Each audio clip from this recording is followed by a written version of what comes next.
Who was Santa Claus really? A myth or a human? Every year at the same time, he quietly enters homes all around the world. No one sees him, but everyone knows him. A red and white suit, a long white beard, and a magical smile. He is Santa Claus.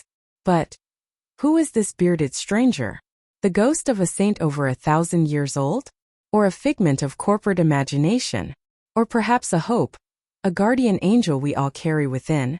Tonight we embark on a journey through the dusty pages of history, the misty valleys of legend, and the bright lights of the modern world.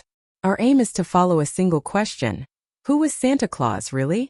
Our story begins on the sunny Mediterranean shores, in a small town called Myra in the Lycia region. This is the birthplace of the man at the heart of the legend, Nicholas. Historical records mention him as the Bishop of Myra. However, what immortalized him was not church records, but the stories people told for centuries. One of the most famous legends involves a poor man and his 3 daughters. Wanting to help the girls who, without dowries, could not marry and would likely become slaves, the young Nicholas secretly throws bags of gold into their home for 3 consecutive nights. These secret gifts define his character: generous, humble, and a secret helper. Another story makes him the patron saint of sailors, merchants, and children. After his death, the smuggling of his bones to Bari by Italian merchants helped spread his fame throughout Europe. December 6th began to be celebrated as his feast day. That night, the belief was born that good children would secretly receive gifts. So, did Nicholas really exist? Most likely, yes. But was he the direct, exact copy of the Santa Claus we know today? No. He was just the first brick. On a windy winter night, he was about to set out to meet other figures coming from the north. As Christianity spread across Europe, it merged with old pagan traditions. This is where the second important component of the Santa Claus legend comes into play: Norse mythology. Especially the Norse god Odin. During Yuletime, Odin, with his long white beard, would ride across the sky on his 8-legged horse Sleipnir, hunting, and would fill the boots children left out with sweets. There was a time when Christmas wasn't just about kindness and gifts. In Germany, figures like Krampus would appear to punish naughty children. These characters, harsher, more disciplinary versions of Santa Claus, represented both gift and punishment. This strengthened our figure's role of rewarding good children and punishing bad ones. In the Netherlands, however, Saint Nicholas continued to live on as Sinterklaas.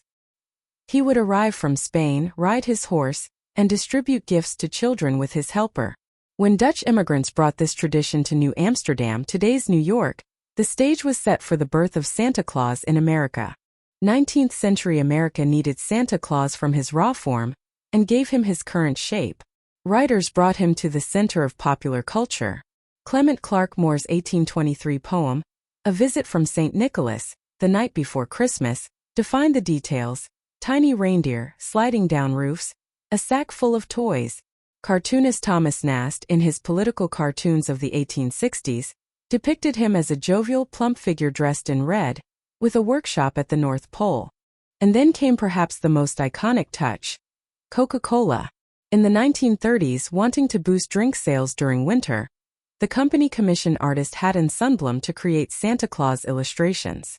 Sundblom created a Santa in red and white, perfectly matching Coca-Cola's corporate colors: warm, fatherly, and trustworthy.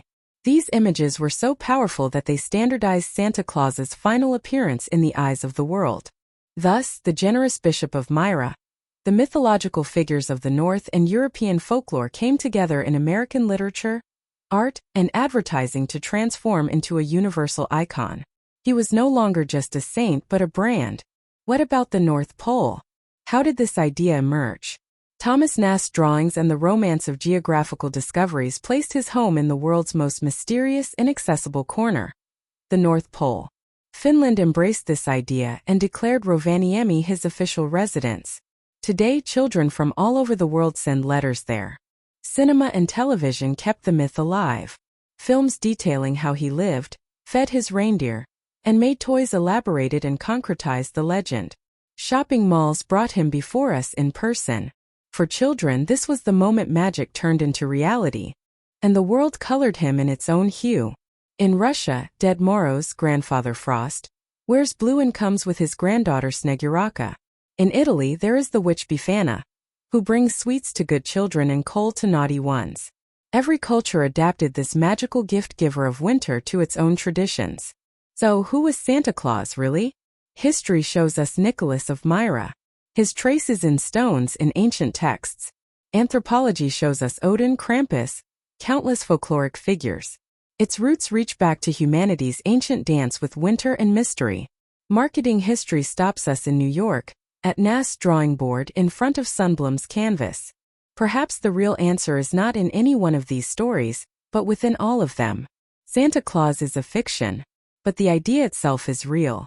Generosity is real. The desire to do good secretly is real. The desire to bring hope and joy to children, and to every adult who holds a child within on a dark, cold winter night is real.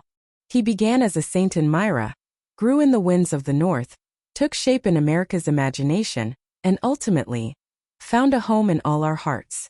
Perhaps the real Santa Claus is the impulse that awakens within you every December. The urge to share love, to surprise someone and make them happy. Perhaps the real magic is not in questioning his existence, but in being able to keep alive what he represents. This is my son. His name is Aslan Milan Levent. He is only 4 months old. Would you like to wish him a Happy New Year? Happy New Year, precious heart.